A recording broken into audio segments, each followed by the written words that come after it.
Nilimushi ni naibu katibu mkuu Wizara ya Elimu, Sayansi na Teknolojia, ninayesimamia portfolio ya elimu ya juu, sayansi na teknolojia. Leo nimemwakilisha katibu mkuu kwenye kufungua mkutano huu mkubwa unaojadili mkataba wa kulinda matumizi mbalimbali ya vyanzo vya nyuklia duniani.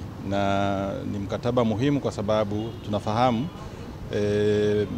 nuclear materials zikitumika vizuri zina faida nyingi, na nchi nyingi sasa hivi zimeshaenda kwenye hatua ya kutengeneza umeme kutoka kwenye nguvu za nyuklia, na tunataka haya matumizi ambayo yana faida kwa binadamu yatumike kwa njia ambayo hayatakuwa na madhara kwa matumizi mengine. Kwa hiyo sasa hapa tumekutana na nchi mbalimbali, takriban nchi 15 kutoka duniani zimekutana mahali hapa kwa ajili ya kujadili maboresho kidogo kutoka kwenye mkataba. Huu mkataba ulishakuwepo, lakini hivi karibuni umefanywa maboresho.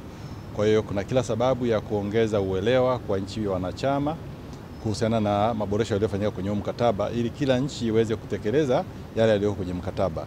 Na mkutano huu umeandaliwa na wakala wa kulinda matumizi ya nguvu za nyuklia duniani, inaitwa International Atomic Energy Agency, ikishirikiana na serikali yetu ya Tanzania kupitia taasisi yetu ya tume ya nguvu za atom TAEC au Tanzania Atomic Energy Commission.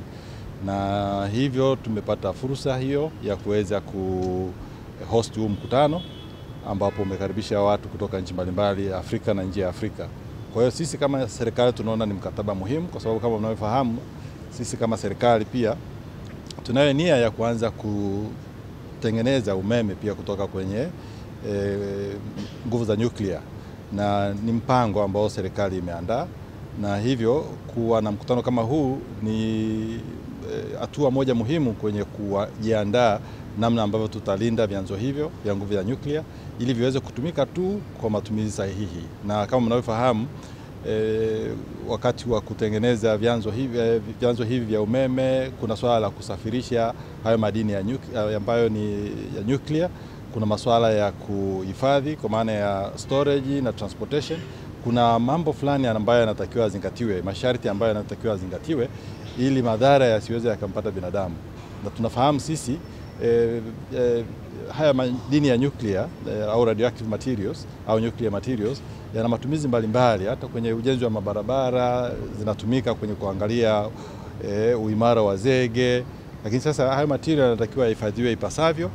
Ukienda kuhifadhi ndani inaweza ikaleta madhara kwa binadamu, na tunafahamu madhara makubwa yanayotokana na madini ya nyuklia au atomic nuclear material ni inayosababisha na vitu kama kansa na vitu kama hivyo. Kwa hiyo sisi tunataka tuitumie nuclear material lakini kwa njia ambayo ni sahihi, nchi ifaidike na faida za nuclear material, lakini iepuke pia madhara yanayosababisha na nguvu hizo za nyuklia. Sisi kama nchi tuna madini ya uranium. Madini ya uranium ndio yanayotumika pia kutengeneza umeme. Madini ya uranium ni madini ambayo ni mojawapo ya nuclear material, na tunayo mengi, lakini ni mpango wa muda mrefu, ni hatua nyingi kwa sababu ili uruhusiwe kutengeneza umeme kutoka kwenye madini ya nyuklia zinaweza kusema labda masharti magumu ambayo lazima uyazingatie ili kuhakikisha kwamba nchi ina uwezo wa kuweza kuyatumia bila kusababisha madhara kwa binadamu. Serikali imeshaweka nia kwamba muda tunavyokwenda tutaanza na sisi kutengeneza umeme kutoka kwenye nuclear material ili tuweze kuwa na vyanzo anuai vya umeme. Tusitegemee maji peke yake, tuweze kutegemea pia vyanzo kama hivyo vya nuclear material. Nchi kama Afrika ya Kusini tayari wanazalisha umeme kutoka kwenye nuclear material. Misri na yenyewe inaanza kujenga plant kwa ajili ya kutengeneza umeme kutoka kwenye nuclear material. Kenya na yenyewe imeshaanza. Kwa hiyo na sisi Tanzania tuko mbioni kuelekea huko.